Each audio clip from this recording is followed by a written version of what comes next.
साल 1994 की एक काली रात मुंबई के भाईखला इलाके में अचानक ऐसा धमाका हुआ कि पूरा इलाका हिल गया। आसमान में धुआं छा गया, लोग इधर उधर भागने लगे।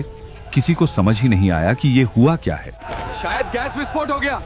ये तो गैंग वॉर लग रहा है। पुलिस भी पहले यही मान बैठी कि ये अंडरवर्ल्ड की लड़ाई का हिस्सा है, मगर जैसे जैसे जांच आगे बढ़ी वैसे वैसे कुछ ऐसे नाम सामने आए कि सबको एहसास हुआ मामला सिर्फ एक धमाके का नहीं था। इसमें ताकत, डर और राजनीति तीनों का बारूद भरा हुआ था। वो दौर था जब मुंबई के अंडरवर्ल्ड में तीन बड़े नाम एक दूसरे से सीधी भिड़ंत पर थे। पहला नाम अरुण गवली। एक वक्त में मिल में मजदूरी करने वाला यह शख्स जब शहर की मिलें बंद होने लगी और बेरोजगारी ने लोगों को सड़कों पर ला खड़ा किया, तब गवली ने जिंदगी की दूसरी गली पकड़ ली, अपराध की।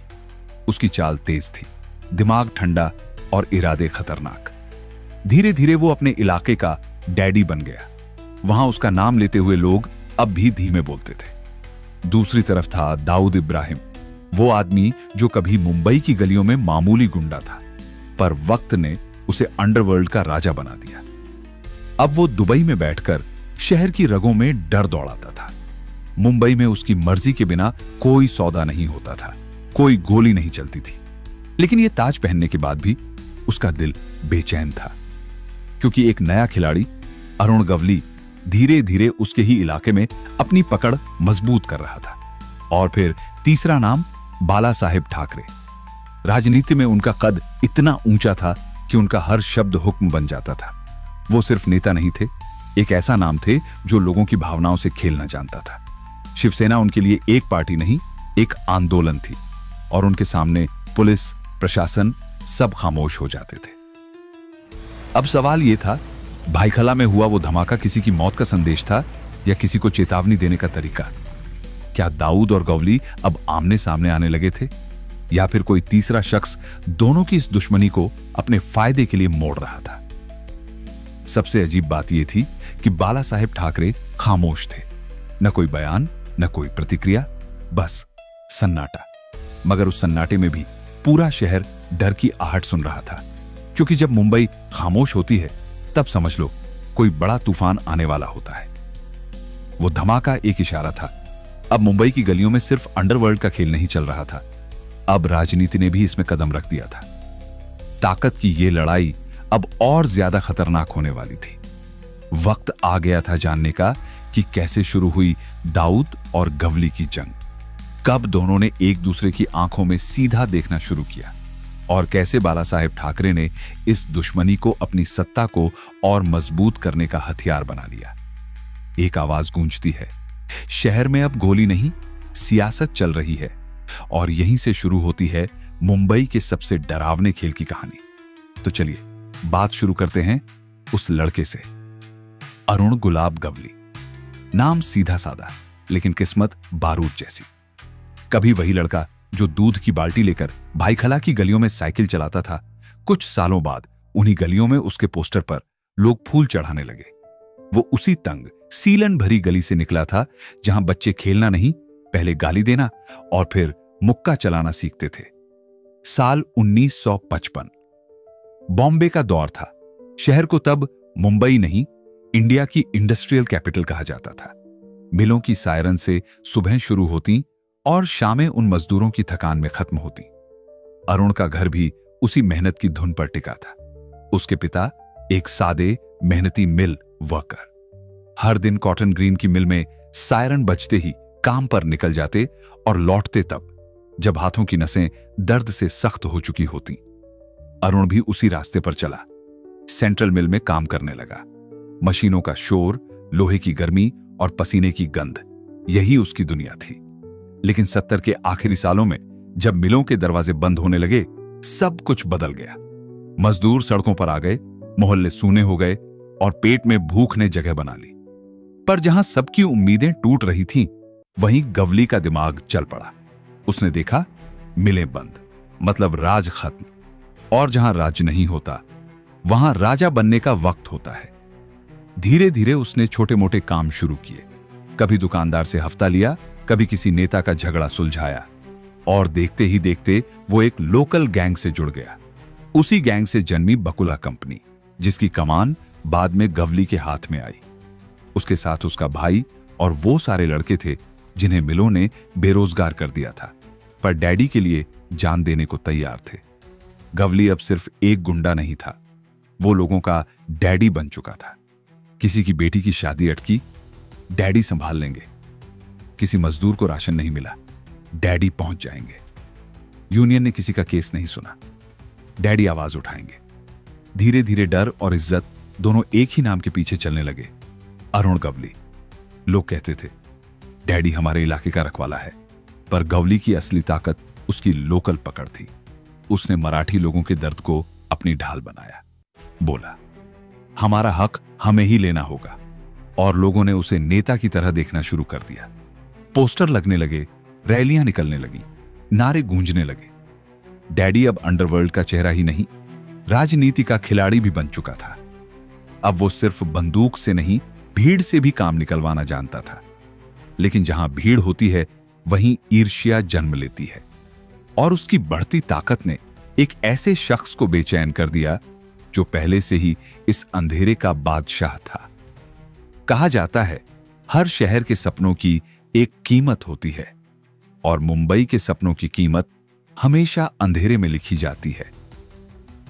उस अंधेरे का राजा था दाऊद इब्राहिम, एक ऐसा नाम जो कभी पुलिस की फाइल में लोकल बदमाश लिखा गया था, और आज दुनिया की सबसे खतरनाक सूचियों में दर्ज है।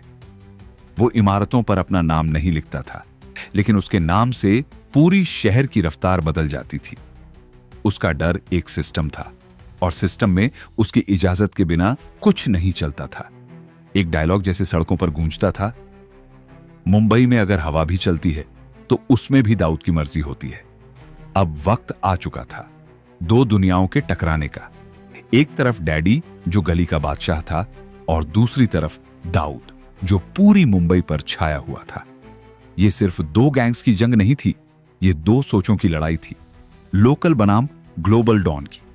और यही थी उस कहानी की शुरुआत जिसमें गोलियां भी चलीं, रैलियां भी निकलीं, और सियासत ने अंडरवर्ल्ड से हाथ मिला लिया। साल 1955। मुंबई की डोंगरी की तंग गलियों में एक बच्चे ने आंखें खोली। नाम था दाऊद इब्राहिम कास्कर। किस्मत का खेल देखिए, उसी साल कुछ किलोमीटर दूर भाईखला की गलियों में अरुण गवली भी इस दुनिया में आया। दोनों ने एक ही शहर की धूल में सांस ली, लेकिन रास्ते अलग निकले। फर्क बस इतना था, गवली का बाप एक मिल में मजदूर था, और दाऊद का बाप इब्राहिम कास्कर मुंबई पुलिस में हेड कांस्टेबल। यही एक फर्क आने वाले वक्त में दाऊद की कहानी को बाकी सब गुंडों से बहुत आगे ले गया। वो कानून को सिर्फ तोड़ना नहीं, समझना भी जानता था, कब कौन पकड़ सकता है और किससे बचना है। जवानी की दहलीज पर कदम रखते ही दाऊद और उसका बड़ा भाई साबिर सड़कों के खेल में उतर गए। छोटी मोटी चोरी, स्मगलिंग, फिर हफ्ता वसूली, यही उनकी शुरुआत थी। लेकिन ये छोटे धंधे जल्द ही एक साम्राज्य में बदलने लगे, और फिर बना वो नाम जो आज भी डर की तरह गूंजता है, डी कंपनी। दाऊद बाकी डॉन्स से अलग था। वो सिर्फ मसल पावर से राज नहीं करना चाहता था, वो पूरा सिस्टम अपने कब्जे में लेना चाहता था। उसने हाजी मस्तान और करीम लाला जैसे दिग्गजों से बहुत कुछ सीखा, लेकिन खेल अपने तरीके से खेला। मुंबई के बंदरगाहों से लेकर गलियों तक हर तस्करी, चाहे सोने की हो, इलेक्ट्रॉनिक्स की या ड्रग्स की, सब दाऊद की मर्जी से होती थी। वो अब अंडरवर्ल्ड का डॉन नहीं, मुंबई की तिजोरी का मालिक बन चुका था। लेकिन साल 1981 ने सब कुछ बदल दिया। उसके भाई साबिर की सरेआम हत्या कर दी गई। दाऊद की आंखों में आंसू नहीं, आग उतर आई। उसने कसम खाई, अब सिर्फ पैसा नहीं, अब इज्जत का खेल होगा। और सच में उसने पूरे मुंबई के गैंगवार का चेहरा बदल दिया। साल 1985 तक दाऊद का खौफ इस हद तक पहुंच गया कि बड़े से बड़ा नेता और पुलिस ऑफिसर भी फैसला लेने से पहले सोचता था, कहीं डी कंपनी को बुरा न लगे। लेकिन वक्त हमेशा एक जैसा नहीं रहता। 1986 में हालात पलटने लगे। मीडिया दाऊद के नाम पर सुर्खियां बुनने लगी, सरकार का दबाव बढ़ा और पुलिस का शिकंजा कसने लगा। और फिर दाऊद ने मुंबई छोड़ दी। लेकिन वो भागा नहीं था। ये उसकी चाल थी। वो दुबई गया और वहां जाकर उसने जो बनाया वो कोई गैंग नहीं बल्कि एक इंटरनेशनल क्राइम एम्पायर था। अब उसके वार फोन पर होते थे, पैसों का फ्लो हवाला से चलता था और सौदे सीधे पाकिस्तानी आईएसआई के साथ। डी कंपनी अब मुंबई की गलियों तक सीमित नहीं थी। उसका जाल दुबई, पाकिस्तान, अफ्रीका, मलेशिया और नेपाल तक फैल चुका था। वो अब सिर्फ डॉन नहीं था, वो एक ग्लोबल माफिया आइडेंटिटी बन चुका था। पर जितना बड़ा साम्राज्य बना उतनी ही कम होती गई उसकी टीम में वफादारी। शक, साजिश और दूरियां धीरे धीरे उसकी दुनिया में दरारें डालने लगी और इन्हीं दरारों से उभरा एक पुराना नाम, अरुण गवली। गवली, जो कभी उसका पार्टनर और दोस्त हुआ करता था, अब उसकी सबसे बड़ी चुनौती बन गया। ये दुश्मनी सिर्फ दो डॉन्स की नहीं थी, ये लड़ाई थी मुंबई की सत्ता पर हक की। एक वक्त था जब दाऊद और गवली की राहें साथ चलती थी। एक था समंदर पार का राजा जो दुबई की ऊंची इमारतों से खेल खेलता था। दूसरा था गली का डैडी, जिसे आम लोग भगवान की तरह पूजते थे। दाऊद को पहचान समंदर पार मिली थी, लेकिन गवली को हर गली के कोने में। शुरुआत में दोनों की दुनिया अलग थी। दाऊद का कारोबार बड़ा था, गवली का जमीनी। लेकिन वक्त के साथ गवली का असर बढ़ने लगा। लोकल राजनीति में उसकी पकड़ मजबूत हुई, मजदूरों का सपोर्ट मिला और उसका नेटवर्क टेंडर माफिया से लेकर हफ्ता वसूली तक फैल गया। अब दाऊद को खतरा महसूस हुआ, कहीं ये लोकल हीरो उसके ग्लोबल ताज के लिए खतरा न बन जाए। और फिर आया वो मोड़ जिसने सब बदल दिया। पठान गैंग, जो कभी दाऊद के भाई शब्बीर की हत्या के पीछे थी, वो अब गवली की गैंग में शामिल हो गई। ये सीधा सीधा वॉर डिक्लेरेशन था। अब ये लड़ाई पैसों या इलाके की नहीं थी, ये लड़ाई थी लोकल समर्थन बनाम ग्लोबल ताकत की। एक तरफ जनता का डैडी, दूसरी तरफ समंदर पार का बादशाह। और जैसे किसी फिल्म में होता है, एक डायलॉग जैसे शहर की हवा में गूंजा, मुंबई की गलियों में अब गोली नहीं, इरादे चलते हैं और दोनों के इरादे खतरनाक हैं। यहीं से शुरू हुई वो जंग जिसने मुंबई को डर, सियासत और खून के तिहरे खेल में झोंक दिया। दाऊद के पास पैसा था, वो भी सिर्फ मुंबई का नहीं बल्कि दुबई, कराची और बैंकॉक तक फैला हुआ। उसके पास थे शार्प शूटर, पुलिस में सेटिंग और विदेशी नेटवर्क की ताकत। लेकिन अंडरवर्ल्ड की इस बिसात पर दूसरा मोहरा था अरुण गवली, जो किसी विदेशी ताकत का नहीं बल्कि लोकल सपोर्ट का बादशाह था। उसके पीछे खड़े थे मुंबई के मजदूर, झोपड़पट्टियों के लोग और वो मराठी मानुष जो खुद को भूला हुआ महसूस करते थे। इसी बीच इस खून और सत्ता के खेल में एक तीसरा नाम उभरा, अमर नायक। वो दाऊद का करीबी, राजन नायक का छोटा भाई और खुद एक खतरनाक शूटर। अमर ने कई बार गवली की जड़ों को काटने की कोशिश की। एक बार तो उसने गवली के दफ्तर पर बम फेंक दिया, जिसमें कई लोग मारे गए। लेकिन गवली चुप बैठने वालों में से नहीं था। उसने पलटवार किया और दिन दहाड़े अमर नायक के आदमियों को गोलियों से छलनी करवा दिया।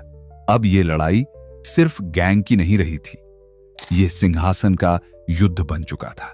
सन 1990 से लेकर 95 तक मुंबई की हर गली किसी न किसी गैंगवार की गूंज सुन रही थी। 500 से ज्यादा हत्याएं हुई। हर केस में या तो डी कंपनी का नाम था या गवली का। शहर खून में नहाया हुआ था। हर सुबह अखबारों की हेडलाइन किसी मौत की खबर लाती और जनता जान चुकी थी, आज अगर गवली का आदमी मरा है तो कल दाऊद के किसी गुर्गे की बारी है। मुंबई अब दो हिस्सों में बंट चुकी थी। एक तरफ था दाऊद, जिसकी पकड़ देश की सीमाओं से परे थी। दूसरी तरफ गवली और अमर नायक, जो मुंबई की गलियों में अपने डर का राज चला रहे थे। पुलिस समझ नहीं पा रही थी कि असली दुश्मन कौन है, वो दाऊद जो विदेश में बैठकर भारत को हिला रहा था, या गवली जो यहीं रहकर हर नुक्कड़ पर खुद को डैडी कहलवा रहा था। ऑपरेशन होते, एनकाउंटर चलते, लेकिन कहानी खत्म नहीं होती थी, क्योंकि अब इस अंडरवर्ल्ड के पीछे राजनीति की छाया आ चुकी थी। और तभी इतिहास ने करवट ली। मुंबई की सियासत में एक ऐसा नाम उभरा जिसने पूरा खेल बदल दिया, बाला साहेब ठाकरे। उनकी आवाज में गुस्सा नहीं, दहाड़ थी। ठाकरे ने सिर्फ भाषण नहीं दिए, फैसले सुनाए। उन्होंने कहा था, अगर पुलिस गवली को नहीं मारेगी तो हमारे लड़के मारेंगे। यह बयान पूरे शहर में बिजली की तरह फैला। अखबारों ने हेडलाइन बनाई, बाल ठाकरे बनाम दाऊद इब्राहिम। लेकिन यह मुकाबला दो नामों का नहीं था, यह टकराव था राष्ट्रवादी राजनीति और अंतरराष्ट्रीय माफिया का। ठाकरे के लिए दाऊद सिर्फ एक डॉन नहीं था, वो देश का दुश्मन था। और जब सन 1993 में मुंबई ब्लास्ट में 257 लोगों की जान गई, ठाकरे का गुस्सा किसी दायरे में कैद नहीं रह सका। उनका ऐलान था, हम देशद्रोहियों को पनपने नहीं देंगे, चाहे वो कितने भी ताकतवर क्यों ना हो। ठाकरे को दाऊद से लड़ने के लिए एक लोकल हथियार चाहिए था, और वहीं पर उनकी नजर पड़ी गवली पर। वो मराठी था, मुंबई का बेटा और जनता का चहेता। ठाकरे के मराठी मानुष के एजेंडे में वो एकदम फिट बैठता था। धीरे धीरे गवली सिर्फ डैडी नहीं रहा, बल्कि सियासत का हथियार बन गया। रिपोर्ट्स बताती हैं कि शिवसेना के कुछ स्थानीय नेताओं ने गवली को राजनीतिक संरक्षण दिया। पुलिस कुछ मामलों में आंखें मूंदने लगी, और गवली, जो कभी सिर्फ डॉन था, अब जनता की नजर में एक लोकल हीरो बन गया। एक ऐसा चेहरा जो मराठी अस्मिता और सड़क के डर दोनों का प्रतीक था। मुंबई की गलियों में उस वक्त बस दो आवाजें गूंजती थीं, एक ठाकरे की जो फतवा सुनाता था, और दूसरी गोलियों की जो फैसले लिखती थी। शहर चल तो रहा था, लेकिन हवा में अब भी बारूद और डर घुला हुआ था। और यही था वो वक्त जब मुंबई सिर्फ एक शहर नहीं रही, वो जंग का मैदान बन चुकी थी। सन 1995 मुंबई की राजनीति का वो वक्त जब शिवसेना और बीजेपी की सरकार बनी। इसी के साथ एक ऐसा चेहरा फिर उभरा जो अब सिर्फ अंडरवर्ल्ड का डॉन नहीं रहा, वो सत्ता के गलियारों में कदम रखने जा रहा था। उसका नाम अरुण गवली। अब हालात बदल चुके थे। गवली के पास सिर्फ गोलियों की ताकत नहीं थी, उसके पीछे थी सत्ता की छाया। बाला साहेब ठाकरे ने कभी खुले मंच से गवली का नाम नहीं लिया, लेकिन गलियों में चर्चा थी, अगर दाऊद से कोई भिड़ेगा तो या ठाकरे भिड़ेंगे या गवली। और इसी अफवाह ने जन्म दिया मुंबई के इतिहास के सबसे खतरनाक गठजोड़ को, राजनीति और अंडरवर्ल्ड के बीच की अदृश्य साझेदारी। फिर आया सन 1996। गवली ने सबको चौंकाते हुए अपनी पार्टी बनाई, अखिल भारतीय सेना। पहली बार चुनाव लड़ा और जीत भी गया। अब वो सिर्फ डैडी नहीं रहा, अब वो विधायक डैडी था। एक हाथ में कानून की किताब, दूसरे में वही पुरानी ताकत। बाल ठाकरे ने पूरे खेल को बेहद चालाकी से खेला। उन्होंने गवली से सार्वजनिक तौर पर कोई नाता नहीं दिखाया, लेकिन उनके बयानों, उनकी खामोशियों और पुलिस के रुख ने दाऊद को साफ संदेश दे दिया, अब मुंबई तुम्हारी नहीं रही, अब ये हमारी है। शहर का माहौल खौफनाक था। अब बंदूकें सिर्फ गुंडे नहीं, नेता भी उठाने लगे थे। 90 के दशक के बीचों बीच मुंबई जंग का मैदान बन चुकी थी। हर गली में किसी की लाश गिरती, हर मोहल्ले में बम फटता, हर अखबार एक ही सवाल पूछता, आज किसका नंबर आया। लोग ऑफिस जाते वक्त सोचते, क्या मैं शाम को घर लौट पाऊंगा। उस वक्त मुंबई में बस दो नाम जिंदा थे, दाऊद और गवली। लेकिन वक्त बदलने लगा जब राजनीति ने बंदूक को अपना मोहरा बना लिया। धीरे धीरे अंडरवर्ल्ड की गोलियां राजनीति की मूक सहमति से शांत होने लगी। सन 1997 में कहानी ने नया मोड़ लिया। वही अरुण गवली, जो कभी बायकला कंपनी का सरगना था, अब खुद को नेता कहने लगा। उसकी पार्टी अखिल भारतीय सेना ने नया चेहरा दिया, एक ऐसा डॉन जो सूट पहनकर भाषण देता था। सन 2004 में उसने चिंचपोकली विधानसभा सीट से चुनाव लड़ा और जीत गया। वो आदमी जिसे कभी गुंडा, हत्यारा और डर का दूसरा नाम कहा जाता था, अब उसी के नाम की तख्ती विधानसभा की सीट पर लगी थी। लेकिन पुरानी दुनिया इतनी जल्दी पीछा नहीं छोड़ती। हत्या, फिरौती, धमकी और गैंग ऑपरेशन के केस उसके सिर पर अब भी मंडरा रहे थे। और फिर आया सन 2007, जब गवली को गिरफ्तार किया गया शिवसेना पार्षद कमलाकर जाम सांदेकर की हत्या के केस में। यह वही मुकदमा था जिसने गवली की राजनीतिक छवि को जोर का झटका दिया। सन 2012 अदालत ने फैसला सुनाया, उम्र कैद। अब वही गवली जो कभी कहता था मुंबई मेरा इलाका है, नासिक जेल की कोठरी में बैठा, बीमार, थका हुआ और शायद पछताते हुए अपने पुराने वक्त को याद कर रहा है। दूसरी तरफ था दाऊद इब्राहिम, 1993 के मुंबई ब्लास्ट का मास्टरमाइंड, भारत का मोस्ट वांटेड आतंकी, जो कभी मुंबई की सड़कों पर खौफ का राजा था, आज पाकिस्तान में किसी किलेनुमा घर में छिपा बैठा है।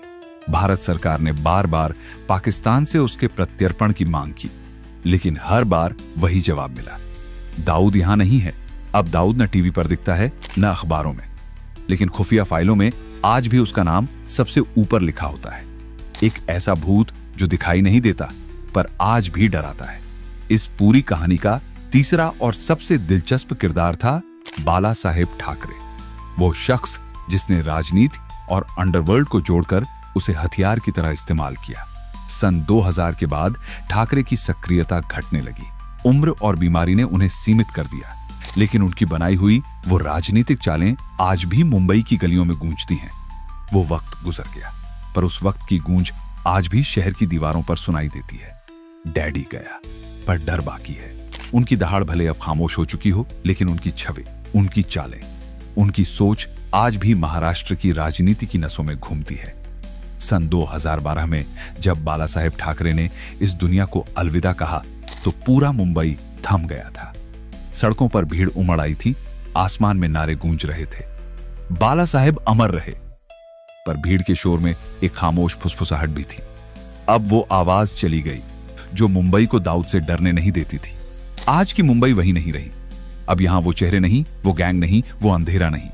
अब न गवली की धमक है, न दाऊद की दहशत। वक्त बदल गया है। अब हफ्ता फोन पर तय होता है, ड्रग्स इंस्टाग्राम की डीएम में बिकते हैं और नए जमाने के गैंगस्टर यूट्यूब पर व्लॉग डालकर फॉलोअर्स गिनते हैं। जहां पहले डॉन की पहचान थी बंदूक की आवाज, अब वो पहचान है वायरल वीडियो और फेक आईडी। पर जो लोग 90 के दशक की उस आग में जले हैं, उन्हें अब भी याद है मुंबई का खौफ कैसा दिखता था। जब हर रात किसी गली में गोली चलती थी, जब हर सुबह किसी अखबार में लाश की खबर होती थी। आज शहर की दीवारें खामोश हैं, लेकिन उनकी दरारों में अब भी वो कहानियां दर्ज हैं, धोखे की, वफादारी की और खून से लिखे हुए इरादों की। एक वक्त था जब मुंबई सिर्फ ट्रैफिक के लिए नहीं, बल्कि बंदूकों की गूंज के लिए जानी जाती थी। जब पुलिस की वर्दी से ज्यादा वजन होता था दाऊद की खामोशी का, गवली की नजरों का और ठाकरे की जुबान का। वो दौर था जब कानून किताबों में लिखा जाता था, लेकिन फैसले 3 लोगों के नाम से तय होते थे। कौन सा इलाका किसका होगा, किसका कारोबार चलेगा, कौन राजनीति में उठेगा और कौन नाले में मिलेगा। सब कुछ चलता था 3D पर, धंधा, धर्म और दबदबा। दाऊद जिसने मुंबई को ग्लोबल अंडरवर्ल्ड के नक्शे पर खड़ा कर दिया, गवली जिसने गलियों में अपनी तस्वीर टांगी और खुद को डैडी कहलवाया, और ठाकरे जिसने सियासत को तलवार बनाया और जनता को अपनी फौज। अब जब हम पीछे मुड़कर देखते हैं तो वो तीनों कहीं दिखाई नहीं देते। एक जेल में है, एक परदेश में छिपा है और एक समाधि में सो रहा है। लेकिन अजीब बात यह है कि उनकी कहानियां आज भी जिंदा हैं। हर उस दीवार पर जहां महाराष्ट्र नवनिर्माण का पोस्टर आधा फटा लटक रहा है, हर उस पुराने चौक में जहां कोई बुजुर्ग धीरे से कहता है, उस जमाने में गवली का नाम बिना इजाजत नहीं लिया जाता था। और फिर कानों में एक सच्चाई गूंजती है, गोलियां रुक सकती हैं लेकिन कहानी नहीं, क्योंकि ये मुंबई है। यहां हर खून की बूंद एक किस्सा है और हर किस्सा इतिहास से भी ज्यादा खतरनाक। अगर आपको इस कहानी में वो पुरानी मुंबई की गूंज सुनाई दी तो लाइक करें, शेयर करें और चैनल को सब्सक्राइब करना ना भूलें, क्योंकि अगली कहानी और भी गहरी होगी।